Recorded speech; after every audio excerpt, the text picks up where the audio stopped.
반갑습니다. 시즌스탁입니다. 8월 14일 주간 브리핑 시작하겠습니다. 최근 반도체 D램 가격 하락 전망으로 삼성전자와 SK하이닉스 국내 반도체 업종이 전부 하락하면서 코스피 시장의 경우 7거래의 연속 하락세를 보이고 있습니다. 이번 주 발표된 모건스탠리의 보고서로 문제가 되었는데 메모리 공급이 최고점에 달했다면서 곧 수요를 초과할 것이라고 내다봤습니다.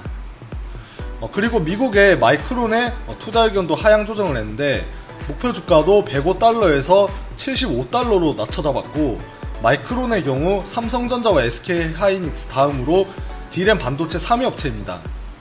반도체 D램 가격 하락이 외국인들 매도를 자극한 것은 사실이고, 이 와중에 원화가 약세를 보이면서 수급적으로 시장이 불리하게 작용하고 있습니다.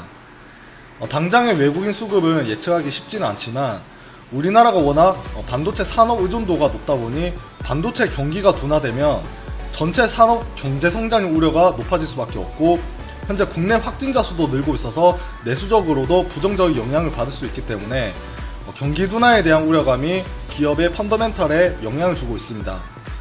특히 외부적으로는 위안화가 약세인 점이 우리나라 환율에 영향을 주고 있는 상황이라 환율의 약세도 지속되면 외국인 자금 유출이 지속될 수밖에 없고, 테이퍼링에 대한 불확실성이 어느 정도 해소되는 시기부터 외국인 수급이 다시 개선될 것으로 기대하고 있습니다. 다음 주 증시의 경우 8월 잭슨홀 미팅을 앞두고 시장 경계감이 높아지는 한 주가 될 것으로 보여집니다. 잭슨홀 미팅은 26일에 열리게 되는데 이때 미국 연준의 주요 정책 발표가 예상되고 있고, 주목할 것은 테이퍼링 조기 시행 여부에 대한 메시지입니다.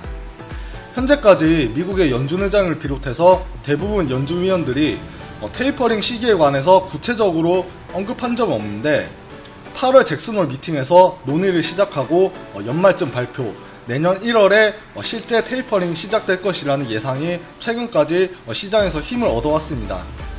그런데 최근 미국의 경제가 탄탄한 회복세를 보이고 있기 때문에 테이퍼링을 앞당길 수도 있다는 여러 발언도 나오고 있기 때문에 8월 잭슨홀 미팅까지는 불확실성이 지속될 수가 있습니다.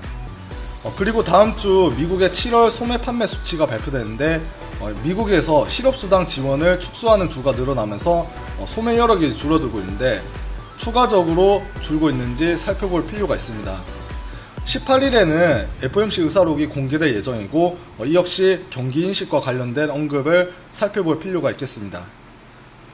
이번 주 모두들 정말 고생 많으셨고 다음 주도 수익의 시즌 이어가도록 하겠습니다. 감사합니다.